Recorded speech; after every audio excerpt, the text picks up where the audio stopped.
Kieran Fraggy Murphy is with us. Good morning to you. How you doing?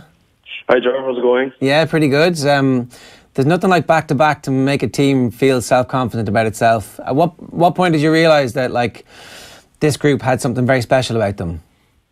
Yeah, well, I suppose when we kind of met up earlier in the year, obviously we were a new management team, but we were probably lucky in the sense that John was there last year, and you had that continuity taken over from Kieran, and that was probably the key thing.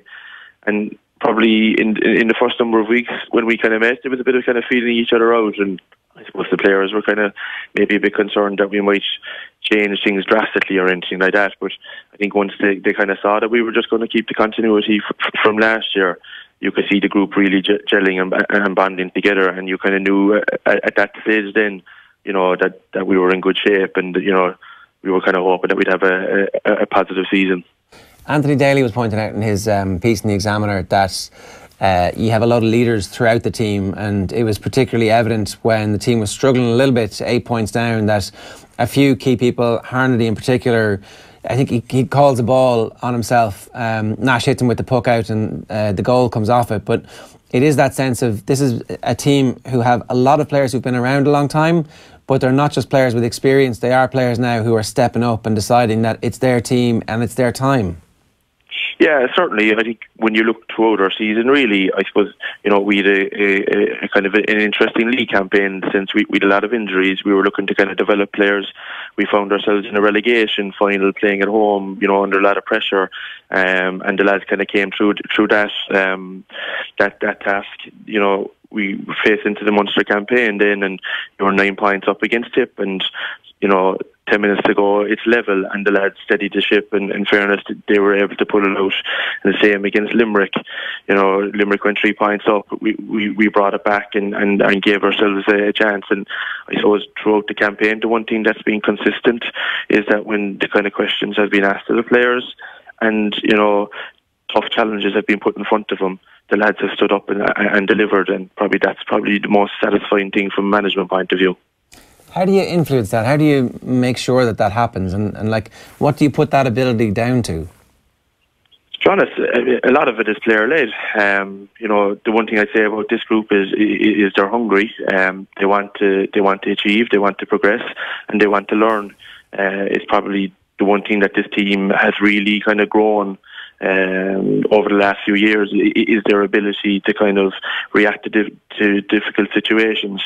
I think from a management point of view, all you can do is just encourage fellas to take responsibility on the field and create that learning environment where fellas are willing to step up and willing to kind of put themselves out there to, potentially make a mistake, but you can't focus on the mistake. All you can do is just focus on trying to get the player into position to be able to kind of execute. And, from a management point of view, that's all we try to do to encourage the players is just have the confidence to go for it.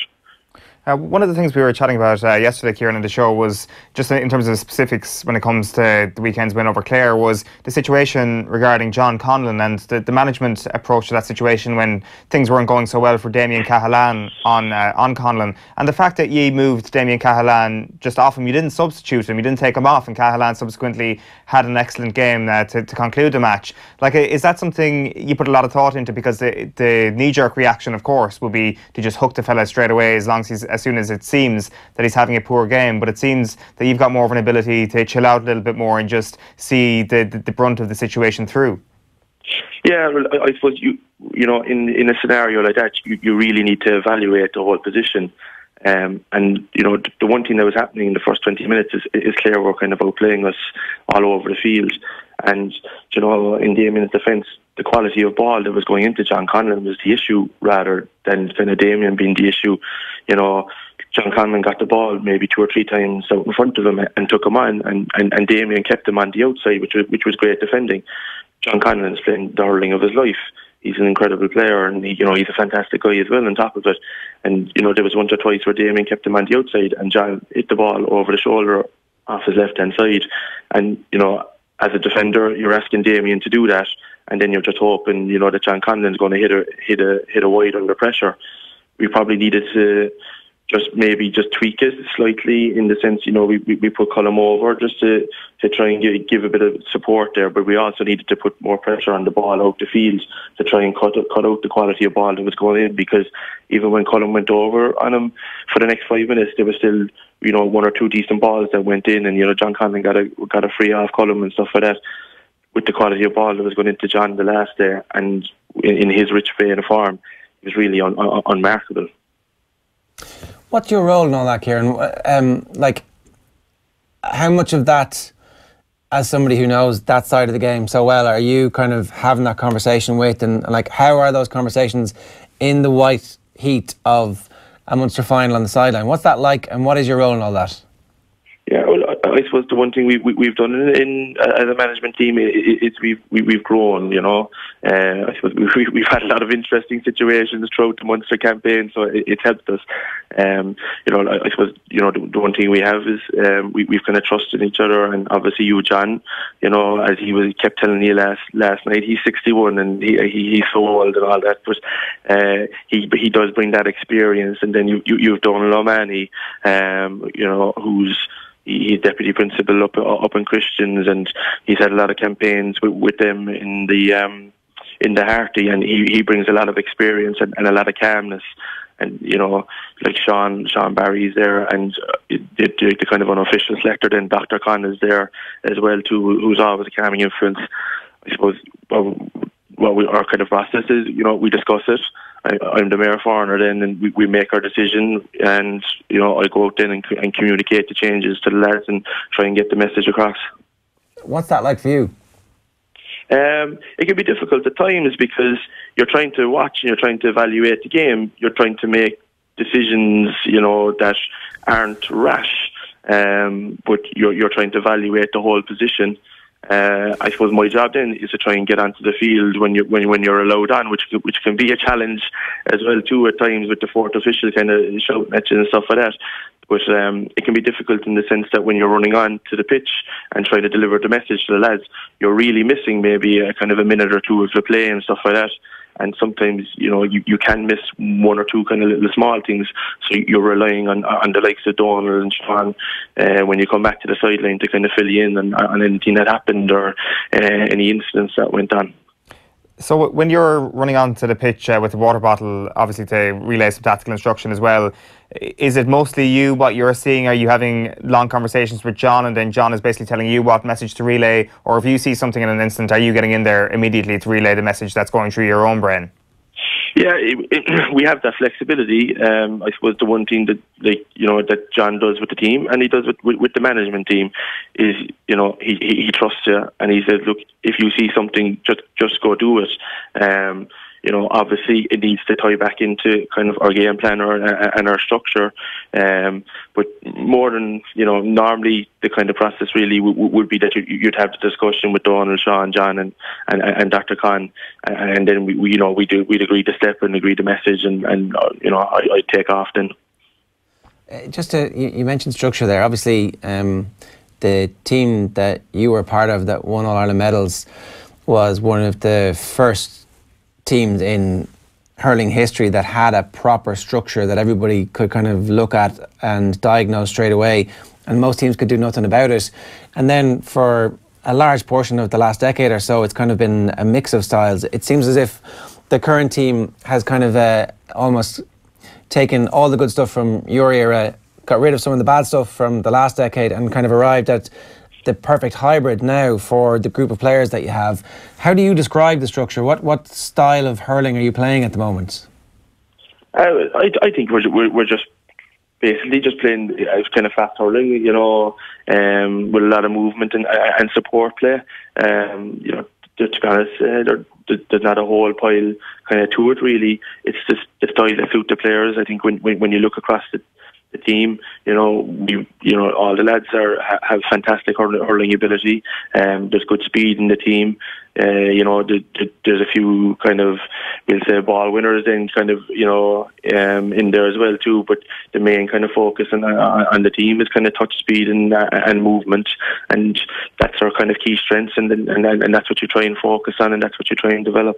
Yeah. So 15 minutes in and the game's not going brilliantly, and yet the team doesn't really change style or panic, or, you know, there's no sense of them reverting to type or pucking aimless balls in. It's like, okay, we're just going to keep going about the things that we think are going to work for us eventually. Yeah, certainly. You know, I suppose it's kind of things that you would discuss kind of during the week. You know, no different to any other team. If you find yourself in different scenarios, I suppose the key thing that this team has learned down through the years, you know, if panic does set in and we start launching ball down on top of the edge of the square, it just doesn't suit the dynamic of the team. So I think the lads themselves have learned that over the last number of years. That, look, just keep going, just keep sticking to what we're doing, and you're just hoping that you can make one or two little tweaks to it. But ultimately, it's the kind of identity of the team that is the key strength, and that's what you just try and keep focus on, and try and make sure that you start implementing your game plan. Is 4 weeks just 1 week too many? Would you prefer a 3-week break to the semi-final? I suppose we don't care once we're in the semi-final first. But yeah, like, I think the continuity of the games in the Munster campaign has definitely suited us. 3 weeks, if you were to be kind of fussy, it would probably be the ideal scenario. But look, the one thing is we have a fantastic kind of background team, and it gives the likes of Stephen Tabb and Dave Nolan to kind of do an extra week's analyst, and, you know, like Declan Sullivan and Rory look after the physical side of it. So it's just a case of kind of healing the bodies maybe for the next few days, and then putting the plan in place to try and make sure that we're in kind of peak performance come the semi-final. What's the expectation now then, Kieran, for the next couple of weeks and potentially months? Is it like a situation like last year where the Munster title was enough, or are the Cork people starting to expect now where you're getting back to the days where it's an All-Ireland title or nothing? Yeah, well, I suppose, look, you know, the Cork supporters are fantastic. I only just kind of saw a tweet there yesterday saying that, you know, I think it was 2016 Munster final, there was like 20,000 at it, whereas the last 2 years where Cork has been there, you know, it surpassed the 40,000 mark. No matter what sport it is, you look at Cork City at the moment, you know, Munster Rugby, whenever they decide to come down to play a game down here, there's always fantastic support, and I think the Cork people just want to support the team. They want to get behind the team. Even the Munster football final last day, 27,000 at it. You know, the Cork public are hungry for sport, they're hungry for success, and, you know, they're going to get behind the team like they always do, and they support the lads no matter where the game is on and or how the lads are going. Well, listen, best of luck, Fraggy. Thanks very much for taking the call this morning. Cheers. Cheers, lads. Thank you. It's Fraggy Murphy, part of the Cork backroom team there, giving us his thoughts after back-to-back Munster titles were secured at the weekend by Cork. It's hard not to make them favourites at the moment, given the way Galway and Kilkenny played. I mean, obviously Kilkenny are coming again, it seems, which is just a bit strange considering how well or otherwise they performed earlier on. But Galway need to get that out of their system pretty quick. Yeah, it's also hard to not love this Cork team. It's also hard to not have a very, in my case, begrudging respect and like love for this team. Like, you don't mind the Cork hurlers? No, I'm joking. Like there is so much to like about them, from the management team, from the way they're playing, the young talent that have just come in and said, all right, this is senior hurling, is it? No problem. Absolutely no problem. As the likes of Mark Coleman and Darragh Fitzgibbon have been doing for the last 12 months or so. Absolutely outstanding young talent, and kind of explosion out of nowhere, really. Yeah, I think that young talent coming through there and coming through in Donegal, if I was a Mayo football fan, I would have some hope that we still have class footballers in enough of the key positions that all we need is 2 or 3 young lads to come and burst through and go, oh yeah, I can do this too. I just want to play you this. It's Tommy Walsh on training 6-year-olds from Championship Sunday. I love being involved with the young lads at home, like, and it's not that you're trying to give back to the club at all. I just love it, and you're there, and you know, you're just there in the field, and you just do the hour and try and coach and this and that, and just everyone involved, parents and. Go on, let us in on the secret then. Tommy Walsh is out with the under-6s. What's the key point you're getting across? Timber. Physicality. It's very important to get that right at an early stage. So they don't come with that aggression. They're sent home with their parents to 50 pressers before they go to come bed. Back next week with the manic aggression, lads, or don't come back at all. Well, all I have to tell them is no Cocoa Pops for the week, and they'll be up for that shred session. Oh yeah, that's class.